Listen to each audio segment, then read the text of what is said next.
ওনাকে আমি খুব খুব বিশ্বাস করি, খুব ভালোবাসি। হ্যাঁ, তারপর আমাকে যখন যেটা বলেছে সেটাই হয়েছে। নমস্কার, আমার নাম ধনু দত্ত। আমি বিক্রম তালুকদারকে বিগত বহু বছর যাবৎ চেনা জানা। যে কোনো কারণে ওনার সঙ্গে একবার ইন্ট্রোডিউস হলো, পরিচয় হলো, ওনার প্রফেশন জানলাম। আমিও বহুত অসুবিধায় ভুগতেছিলাম, তো তার জন্য বিক্রমকে আমি সব কথাগুলো শেয়ার করলাম। শেয়ার করাতে ও এই কাজের প্রতিক্রিয়াগুলো আমাকে দিল। দেওয়ার পরে অনেক উপকার হলো আমার। তারপর চলছে ওনার সঙ্গে আমার খুব ভালো রিলেশন, বা একদম ফ্যামিলি রিলেশনের মতো চলাফেরা। খুব অনেক দিন যাবৎ ওনার সঙ্গে আমার এটা খুব খুব ভালো রিলেশন, এটা বলার মতো না।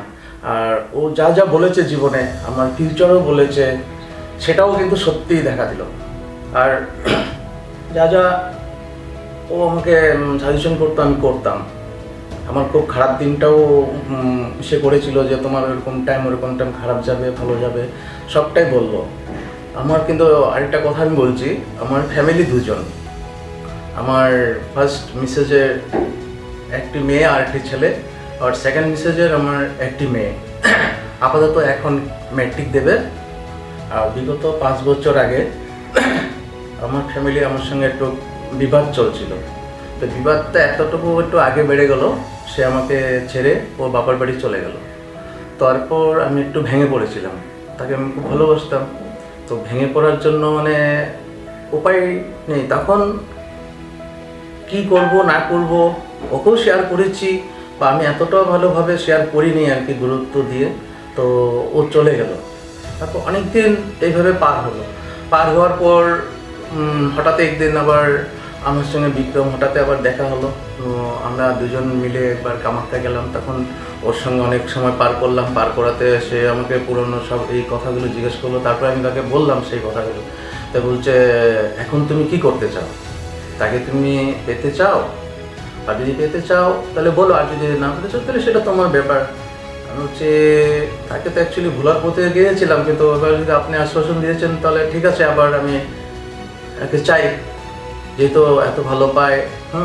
বিভিন্ন জায়গায় গেছি, বিভিন্ন টাকা পয়সা খরচা করেছি, কিন্তু কোনো কাজ হয়নি। তো আমি সব থেকে সব বাদ দিয়ে দিয়েছি। তো আমার আমার মাইন্ডটা এত খারাপ হয়ে গেছিলো, বা মেন্টালি একটু ডিফেক্ট টাইপের হয়েছিল, মনে হচ্ছিল যে আমি বিক্রমকেও মনে করতে ভুলে গেছিলাম ওই টাইমটায়। তারপর যখন ও এটা ফোন করলো, তারপরে পটাক করে আমার মাইন্ডে আসলো, ও হারে। তারপরে ও আসলো, আমার কাছে বসলো, পুরোনো কথা টথা উঠলো। তারপরে আমরা কামাখ্যা গেলাম একসঙ্গে। অনেক সময় পার করার পর ও যখন বললো এই কথাগুলো, তখন আমি ভাবলাম ঠিক আছে, ভালো কথা। তো উনি কিছু প্রতিক্রিয়া দিল, আমাকে সময় দিয়েছিল 1 মাস। 1 মাসের মধ্যে সে আমাকে ফোন করতে আরম্ভ করলো। এবং ও আমাকে খুব বারবার করে ফোন করে ও আমার কাছে ফিরে আসার জন্য বা কি না সেটা বলে নেই, কিন্তু একটা টাইম তারপরে ও আমার কাছে আসার জন্য রাজি। যাই হোক, কেউ কিছু করতে পারে নাই, কিন্তু উনি আমাকে প্রতিক্রিয়া দিয়েছিলেন, 1 মাসের সময় দিয়েছিলেন, কিন্তু 1 মাসের মধ্যে আমার কাজগুলো সম্পূর্ণ হয়ে গেল। তো বিক্রমের কাছে আমি অলওয়েজ সবসময় কৃতজ্ঞ থাকবো, কারণ ও আমাকে সবসময় ভালো সাজেশন দেয়, ভালো উপদেশ দেয়, এবং অনেক কিছু প্রতিক্রিয়াও দেয়। অনেক কিছু কিছু কিছু দিয়েছিল, যেটা দিয়ে নাকি আমি স্নান করতে হবে, তো তাকেও আমি উপকার পেয়েছি। আমি ওনার ইনস্ট্রাকশন ছাড়া আমি কখনো চলিনি, আর আগামী দিনেও হয়তো চলবো না। তো বিশেষ করে আমি ওনাকে খুব শ্রদ্ধা করি। হ্যাঁ, খুব কৃতজ্ঞ ওনার প্রতি। তো আমি কিভাবে বলবো আর কিভাবে ওনাকে এটা আদৌ শুভেচ্ছা জানাবো, কোনো ভাষা খুঁজে পাচ্ছি না আর কি। তো যাক, ওনাকে আমি খুব খুব বিশ্বাস করি, খুব ভালোবাসি। আর কি বলবো, ওনার ফ্যামিলির সঙ্গে আমার খুব ভালো রিলেশন। আর রিলেশন থেকে বেশি ফার্স্ট প্রফেশন হিসাবে ওনার সঙ্গে আমি ইন্ট্রোডিউস হয়েছিলাম। তারপর আমাকে যখন যেটা বলেছে সেটাই হয়েছে। বিগত কিছুদিন আমার তো খুবই অবস্থা খারাপ। অ্যাট প্রেজেন্ট এখন চলার মতো অবস্থা করে দিয়েছে। কিছুদিন আগে তো আমি নিজের সোনাদানা ব্যাংকে বন্ধক দিয়ে লকডাউন পার করেছিলাম। সেই দিনটা আপাতত পার হয়েছে। এখন আগামী দিন ও হয়তো ভালো যাবে। আমি বিক্রমকে খুব ভরসা করি, বিশ্বাস করি। আর ও আগামী দিনেও আমার জন্য খুব চিন্তিত থাকে এবং আমাকে খুব আপন বলে ভাবে। তো আজকে আমি খুব বিক্রমের কাছে আমি খুব কৃতজ্ঞ। বিক্রমকে আমি খুব ধন্যবাদ জানাচ্ছি তাই বলে আমি আমার কথা এখানে শেষ করি।